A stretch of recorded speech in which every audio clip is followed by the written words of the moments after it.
আমি নতুন বাড়ি করছি সেটা তোমাদের কেন বলিনি। আর চলো আজকে আমার এই ছোট্ট বাড়িটা তোমাদের একটু ঘুরে দেখাই। আমি বাড়ি বানাচ্ছি তোমাদের বলিনি, তার কারণটা হচ্ছে আমি চেয়েছিলাম আমার এই স্বপ্নের বাড়িটা, ছোট্ট এই বাড়িটা তোমাদের আমি একবারে তৈরি করে দেখাবো, একবারে একটা সারপ্রাইজ দেবো। তাই জন্যই কিন্তু আমি তোমাদের সাথে শেয়ার করিনি। এখন তো মোটামুটি ছাদ ঢালাই পর্যন্তই কাজ হয়েছে, আর ছাদ ঢালাই দেওয়ার পরে কিন্তু এরকম বাঁশ দেওয়া থাকে, তোমরা তো জানোই। তো দেখো আমি কিন্তু সেই উপর থেকে তোমাদের ওই যে দেখাচ্ছিলাম ডিজাইনটা, আর বাড়ির সামনে গাছপালা ছিল তার জন্য কিন্তু ভালো করে আমার বাড়িটা বোঝা যাচ্ছিল না। তো একবারে রেডি হয়ে গেলে সব রং প্লাস্টার পুট্টি সবকিছু তৈরি করে ভালো করে তারপরে তোমাদের আমি পুরো একদিন ভালো করে দেখাবো। এখন তোমরা কিছুই বুঝতে পারবে না। আর এই রুমটা কিন্তু আমারই রুম হচ্ছে। আর এইখানে জানলাটা দেখো আমি কত বড় রেখেছি, এই সাইডের জানলাটা প্রচুর বড় রেখেছি, কারণ আমার একটু জানলা বড় না হলে মন যেন একটা দম আটকে আসে জানলা আমার বড় না হলে, তার জন্য এই পাশে জানলাটা বড় রেখেছি। এই ঘরে আমি দুটো জানলা রেখেছিলাম। তো চলো তোমরা তো এখন ভালো করে বুঝতে পারবে না কারণ পুরো বাজ দেওয়া আছে, আর এই টাইমেই আমি ভিডিওটা করলাম।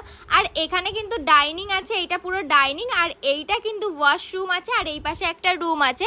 তো আমাদের নিচে যেহেতু আগে থেকে ঘর ছিল তার জন্য কিন্তু যেরকম নিচে ঘর ছিল সেরকম ভাবেই কিন্তু উপরটা করা হয়েছে। তোমাদের ভালোবাসার জন্যই আমি এতটা দূর পৌঁছাতে পেরেছি। তো চলো আমার এই বাড়ির ভিডিওটা কেমন লাগলো অবশ্যই জানিও। আর তোমাদের না দেখিয়ে কোথায় যাব, তাই জন্য তোমাদের এটুকু শেয়ার করলাম। আবার যখন রেডি হয়ে যাবে তখন তোমাদের ভালো করে একটা ভিডিও শেয়ার করব। তো চলো আজকের জন্য টাটা। আর কেমন লাগছে আমার এই বাড়িটা দেখে তোমাদের অবশ্যই জানিও।